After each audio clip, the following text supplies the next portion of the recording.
gbọ́dọ̀. Níta máa ṣe ni pé ẹ máa bẹ Ọ̀jájá. Wọ́n gbé Naomi ní àárọ̀ yìí láti police station, wọ́n gbé lọ sí magistrate court. Magistrate court ní pé kán gbé lọ sí, kán gbé kó lọ ní police station, kán lè tì mọ́ Agodi prison. Ẹ kú mọ̀ pé gbogbo tó lọ ń bàdàn àfi information tí ń bà fẹ́ gbọ́. Wọ́n ní kí wọ́n lọ tì mọ́ Agodi prison. Òun Hamzat Olórí àti principal Islamic High School. Charges kan fún wọn.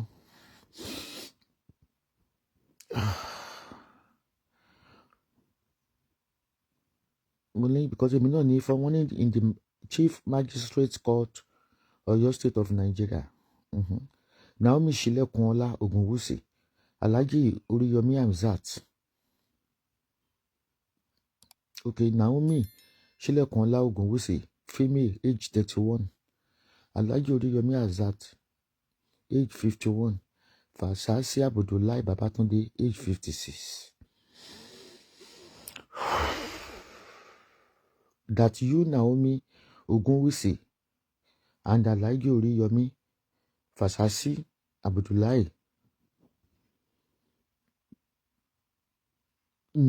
and others now at large. On December 18th, between 5 a.m. and 8 a.m. at Islamic High School, Bashorun, in Ibadan Magistrate, one another to commit felony, to wit acceleration of death, and thereby committed an offense contrary to Section 324 of the Criminal Code 2, Law for your State of Nigeria 2000. So count it Ogbele wọn lórí that you, Naomi Ogunwusi, Oriyomi Hamzat, Abdullahi Babatunde, and other now at large accelerated the death of Musiliu Sefiat, 8 years. They name all the children.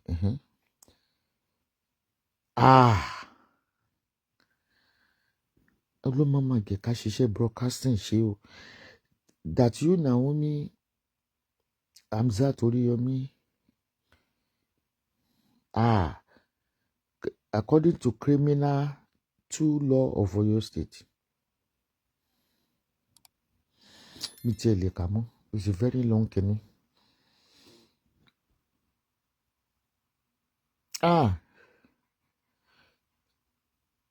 Bórí bá dé bí ìpàdé dọ̀hún o. Meanwhile, ọmọ yẹn ti di jálajàla nínú prison gangan wọ́n gbé sí o. Wọ́n wá ní òun àti Oriyomi àti principal Islamic High School Abdullahi.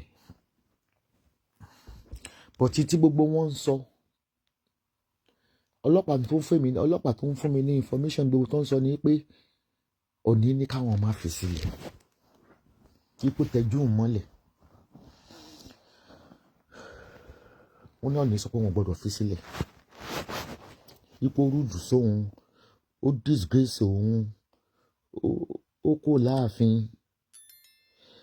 But orí bíbẹ́ kọ́ ni oògùn. Kábíyèsí Ọ̀jájá, ọmọ yẹn máa wá sáàfin, á padà, máa make sure ẹ kọ sílẹ̀, ẹ rìkọ́dù ẹ̀, máa make sure pé ó padà sí Ilé Ifẹ̀.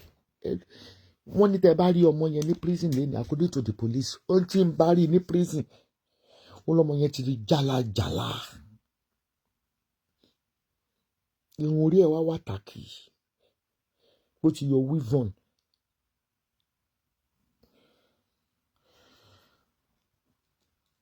Wọ́n lọ bá lórí ohun gbogbo.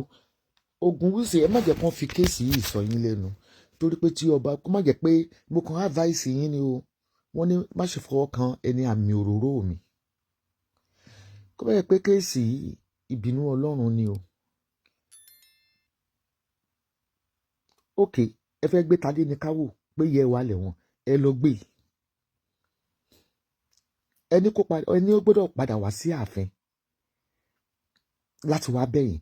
Wọ́n ti rán gbogbo ọba sí yín dèjọ́ fàkúrẹ́ gbogbo wọn ti pè yín ẹ̀ ńlá gidi ni àfi pé kò sọ́lọ́run lókè wípé kan gbé lọ nísìnyí wọ́n mọ̀ọ́mọ̀ gbé lọ fún magistrate court yẹn ni ṣe pé àwọn ọ̀dẹ̀ ní judiciary wọn ò rí lè ṣe kinní kò sí nǹkan kan tó lè ṣojú pé kò ní ṣọdún sẹ́kó wà ní magistrate court ó dẹ̀ lè wà ní nínú prison Agodi ó lè wà ń bẹ̀ for 6 months kó tó kan high court wọ́n ní kán gbé kéèsì ẹ̀ lọ sí high court according to the paper criminal charges. Ǹjẹ́ àwọn èèyàn ṣé àti Oríyọmí náà wọ́n ti gbé Oríyọmí náà ǹjẹ́ àwọn tó ṣe ti Àbújá mo béèrè wọ́n ní wọn ò gbé wọn àwọn tó ṣe t'Anambra wọn ò gbé wọn. Ǹjẹ́ wọ́n ronú wípé ebi ń para ìlú oúnjẹ àwọn aráàlú ló gírídì náà àwọn ni wọ́n ń tira wọn gbàtẹ́yìn náà máa kọ according to the sermon tẹ fún bí sermon dẹ̀ ni tẹ fún ẹni between 5 a.m. to 8 a.m.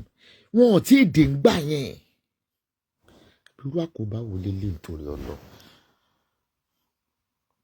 gbèdè tí ń sọ láti bẹ̀rẹ̀ mú eléyìí wá spiritual ṣùgbọ́n mo mọ̀ pé bí mo ṣe ń sọ̀rọ̀ yìí tí mo ṣe wá bá yín ni pé a rí ẹni tó súnmọ́ kábíyèsí o ọ́nbù mo wà lọ́wọ́ tí mo wà yìí o tó rà bí amọ̀ ni mí kábíyèsí o Ògúnwùsì a máa mẹ́ni tó mọ̀ tó máa ń gbọ́rọ̀ sí lẹ́nu a máa mẹ́ni tó mọ̀ tó máa ń gbọ́rọ̀ sí lẹ́nu ìdáhùn ọlọ́pàá tí wọ́n ní wọ́n ń sọ ní court lẹ́nu ìyẹn CIP ṣé CIP lè máa ń pè wípé àfi nígbà tó ń jáde nínú court CIP ni pé tó bá tọ́mọ yẹn pé ó máa pẹ́ lẹ́wọ̀n ó máa pẹ́ manslaughter àwọn lè fún lọ́dún 12 wípé the best thing ni wípé kán lọ bẹ Ọ̀jájá pé Ọ̀jájá gan ló sọ pé kán sáré rọ̀ṣẹ̀ lọ sí magistrate kán má fi lẹ́hùn bẹ́ẹ̀ o.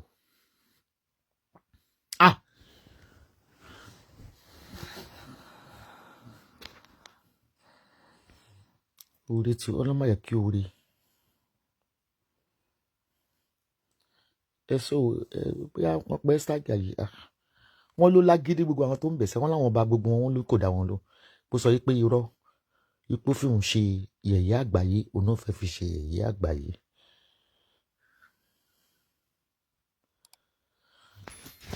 ẹ má wọrí màá pọ ọlọ́pàá yẹn padà yìí pé kó get across sáwọn fámílì ẹ̀ kó bóyá kán pe Tóyìn Kọ́ládé ẹni tí ó gbọ́ sọ́ba tí ó gbọ́sẹ̀ rí ìdíjà Àkúrẹ́ bí wọn ló bẹ̀ kó gbà. ṣé ẹ ti rí rísì tí mo ṣe máa ń tẹ̀ sí ọba yìí lójú ẹ mọ Ògúnwùsì tó mi wà láì mo máa ń sọ pé wicked gan gbogbo ni wọ́n máa ń gbéṣẹ́ ìwà àgbà mímà kan tiẹ̀ ìgbóná ẹ̀ pé ẹ jẹ́ kó máa bá tiẹ̀ lọ jàre kò kú ń gbọ́ràn ẹni bímọ sáyé ìndóró kí ni Naomi àkọ́kọ́ ṣe wá di wàhálà báyìí tó àkọ́kọ́.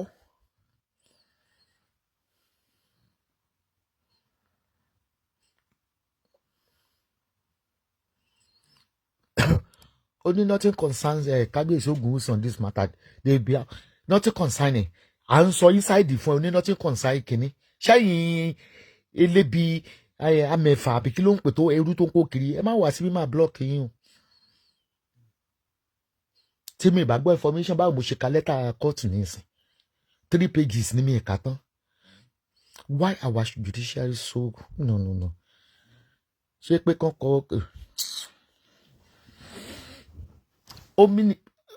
police prosecutor and they will send the case file to 6. Police prosecutor gan ni ó ń takò kéèsì yẹn wọ́n ní adájọ́ yẹn tẹ̀ fẹ́ wà ní neat kó wá ní pé àbí CIP kọ́ ni wọ́n ní ìyẹn gan ló yarí pé ó ń lọ sí prison.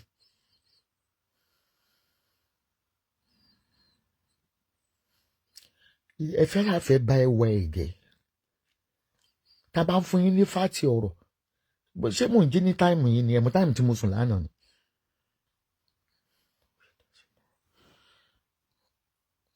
Even if he doesn't know anything about it, at least he can use his influence. Ìtí mo sọ gan nìyẹn. Ìtẹ́mi àtọlọ́pàá yẹn gan sọ nìyẹn.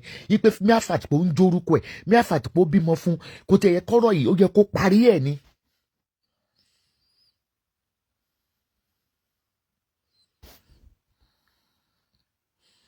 Ó yẹ kó parí ẹ̀ ni.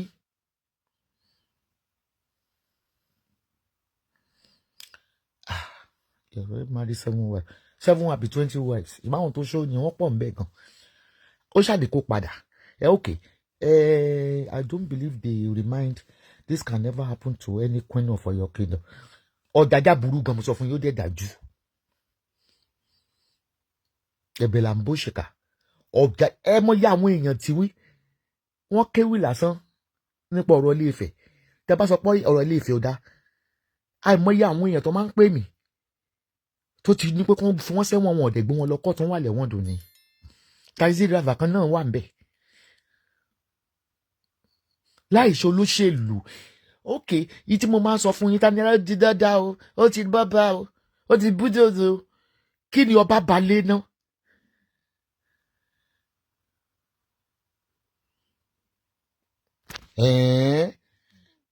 Màámi is OJAJA.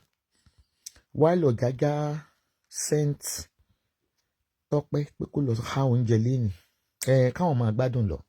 Oyè tó kára wò ń bọ̀ àkàrà èdè. Ọkùnrin tó bá ní jealousy wọ́n ṣòro fẹ́. Wọ́n ṣòro fẹ́ narcissist ni wọ́n máa ń dì. Ní tó ṣẹlẹ̀ ní other state tí wọ́n arrest wọn.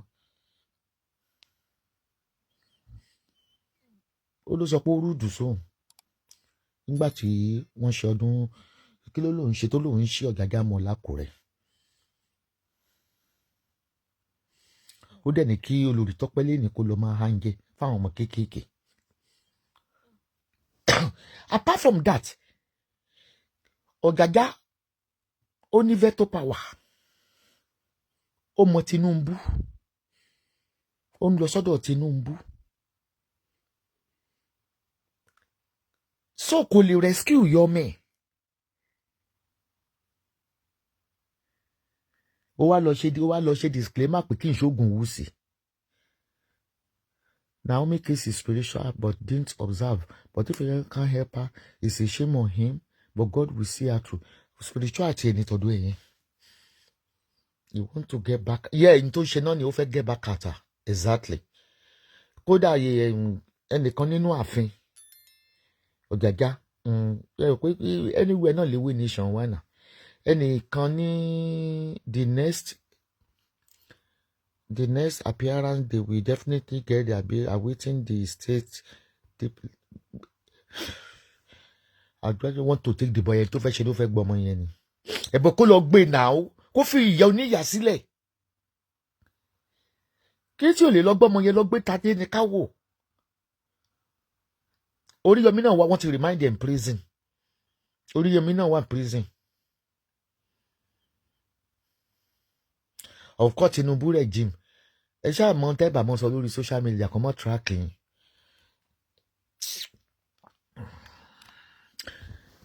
To the extent pé sọ yí pé ó ga o. They might give you deeper information. Anyway, ẹ bá mi pé ẹni tó bá súnmọ́ OJAJA tí wọ́n jọ ń sọ̀rọ̀ dáadáa tó jọ ń fluent. Ẹ pé Tóyìn Kọ́ládé, Esther Ajayi, bùtẹ́ni tó ti kan ìṣó mọ́ létí ni. Ó lọ́wọ́ agbára ni. Irú ìlú wo ni Nàìjíríà nítorí Ọlọ́run? Torí mo mọ̀ pé immunity ó wà fún àwọn ọba olórí wọn whether x or kìnìún kan kò burú kò burú kábíyèsí kẹ́ ẹ pẹ́ o kọ́mọ̀ pé iṣẹ́ tẹ́ ẹ ṣe tẹ́ fi rí ìbínú ọlọ́run yìí o kọ́mọ̀ pé iṣẹ́ tẹ́ máa ṣe láti tẹ́ fi rí kíni ìbínú ọlọ́run pátápátá ẹ ń bímọ sílé ìdóró ó dàbọ̀ ẹ bá yẹ wá iṣẹ́ àkíní yìí ẹ bá wa iṣẹ́ so that gbogbo àwọn tó bá súnmọ́ Ọ̀jájá kan lọ bá wa bẹ̀ o Nàìjíríà ti wọ last chance o olóṣèlú ò lè rescue yín ọba ò lè rescue yín èmi ló kàn ẹ gbé kínní ìwà ẹnu ẹlẹ́wà yín báyìí ń lọ sùn padà.